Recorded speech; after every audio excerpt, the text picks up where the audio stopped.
नमस्कार, आप देख रहे हैं कशिश न्यूज। मैं हूं रश्मि श्रीवास्तव। आपके साथ बुलेटिन की शुरुआत करेंगे। कल यानी शुक्रवार को नीतीश कैबिनेट की अहम बैठक होनी है। शाम 4 बजे से यह बैठक शुरू होगी। नीतीश कुमार की अध्यक्षता में कैबिनेट की बैठक होगी और इस बैठक में कई महत्वपूर्ण एजेंडों पर मुहर लगेगी। ये बड़ी खबर आपको बता रहे हैं बिहार से, जहां कल शाम 4 बजे नीतीश कुमार की अध्यक्षता में कैबिनेट की बैठक बुलाई गई है और इस बैठक में कई महत्वपूर्ण एजेंडों पर मुहर लगने की संभावना है।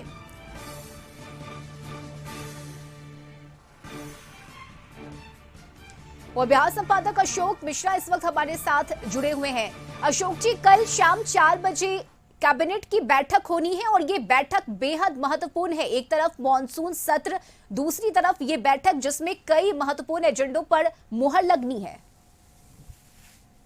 बिल्कुल, और ये भी आप कह सकते हैं कि ये बैठक मॉनसून सत्र के पहले जो ये बैठक है उसमें राज्य सरकार पूरी तरह से तैयारी के मूड में रहेगी, क्योंकि बिहार विधानमंडल का मॉनसून सत्र अब बहुत जल्दी 22 जुलाई से ही शुरू होने वाला है। तो उस सत्र के पहले ये बैठक है, कैबिनेट की बैठक, मुख्यमंत्री नीतीश कुमार की अध्यक्षता में ये बैठक होगी।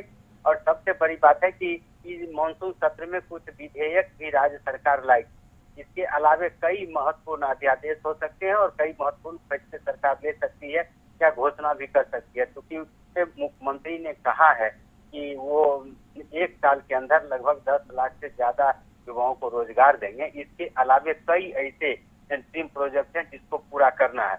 और राज्य में जो जातीय गणना की गई थी, उस जातीय गणना के आलोक में सुप्रीम कोर्ट, हाई कोर्ट में जो निर्णय हुआ है, उस निर्णय के मुताबिक वो आरक्षण की सीमा को कोर्ट ने तत्काल रोक लगा दी है। तो राज्य सरकार ने जो भी नियुक्ति की प्रक्रिया अपनाई थी, उसी की प्रक्रिया में ये कह सकते हैं कि उस आरक्षण को भी लागू किया गया था, लेकिन हाईकोर्ट के फैसले के बाद वो आरक्षण पर ब्रेक लग गया है। इससे राज्य सरकार इसे सुप्रीम कोर्ट में भी अपील करेगी और सुप्रीम कोर्ट गई भी है।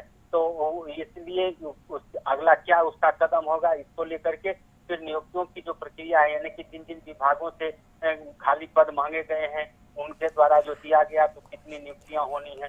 इसके अलावे जो अभी देख रहे हैं कि बाढ़ का समय है, तो बाढ़ के लिए जो आपदा प्रबंधन के द्वारा राज्य सरकार बाढ़ पीड़ितों को सहायता मुहैया कराएगी, तो उनके लिए यानी कि कई ऐसे महत्वपूर्ण फैसले राज्य सरकार ले सकती है इस कैबिनेट की बैठक में। इसलिए मानसून सत्र के पहले ये बैठक है और यह बैठक काफी महत्वपूर्ण मानी जा रही है। दूसरी बात की लोकसभा चुनाव के बाद जिस तरह से केंद्र सरकार और राज्य सरकार की ओर से कई बड़ी घोषणाएं की जा रही है या दावा किया जा रहा है कि डबल इंजन की सरकार में विकास के काम की को गति दी जा रही है, तो वो उसके लिए भी मंत्रिमंडल में नीतीश कुमार अपने मंत्रियों से कहेंगे कि जो राज्य सरकार ने फैसला लिया है वो जल्द से जल्द जमीन पर उतरे। तो कई महत्वपूर्ण फैसले होंगे ही। बिल्कुल अशोक जी, इसके साथ ही बढ़ते अपराध को लेकर विपक्ष लगातार हमलावर है। जिस तरह से बिहार में एक के बाद एक पुल गिर रहे हैं, इसे लेकर भी विपक्ष सवाल उठा रहा है। तो क्या कैबिनेट की बैठक में इन बातों पर भी चर्चा किए जाने की संभावना लग रही है? देखिए, कैबिनेट की बैठक में तो शायद इस पर बातचीत न हो, इसलिए न हो कि ये विभिन्न विभागों के द्वारा पुल का मामला है। लेकिन मानसून सत्र के पहले तो राज्य सरकार जरूर इसकी तैयारी करेगी कि सदन में विपक्ष के हमले का किस तरह से जवाब दिया जाए। दूसरी बात है कि किन विभागों का पुल क्षतिग्रस्त हुआ है और उसकी वजह क्या है, इसके पीछे दोषी कौन है। हालांकि राज्य सरकार ने एक्शन लिया है, 1.5 दर्जन से ज्यादा इंजीनियरों को निलंबित किया गया और ठेकेदारों को ब्लैकलिस्टेड किया गया। लेकिन इसके बावजूद भी कहिए कि कई ऐसे महत्वपूर्ण कार्य हैं जो राज्य सरकार करना चाहती है और इसका पहले फैसला कैबिनेट की बैठक में होगा। दूसरी बात यह है कि जो अब तो विभिन्न यूनियनों के द्वारा, विभिन्न नेताओं के द्वारा और विपक्षी दल के द्वारा पुरानी पेंशन योजना भी लागू करने की मांग की जा रही है।